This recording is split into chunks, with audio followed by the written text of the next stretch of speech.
সন্তুষ্ট হয়ে তার সাধনায় মুক্ত হয়ে আমি তাকে অমরত্ব বর প্রদান করেছিলাম। অমরত্ব?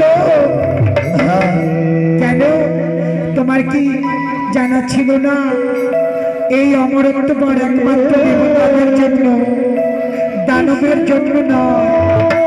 প্রভু, আমি তার সাধনায় মুক্ত হয়েছি, যার জন্য আমি তাকে অমরত্ব বর প্রদান করেছি। তাই?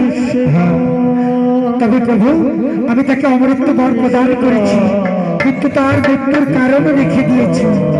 কি সেই মৃত্যুর কারণ? হে প্রভু, ওই মহিষাসুর যখন আমার কাছে অমরত্ব বর নিয়ে যখন কাত্যায়ন মুনির আশ্রমে যায়, ওই মুনি শ্রেষ্ঠ কাত্যায়ন তাকে করেছেন অভিশাপ। সে কি? হ্যাঁ, কাত্যায়ন মুনির অমৃত সুধা পান করার সময় কাত্যায়ন মুনি তাকে অভিশাপ করেছে, তাদের হাতে হইবে নিধন ওই দত্ত মহিষাসুর। নারী? প্রভু, জগতে কোনো পুরুষ কেউ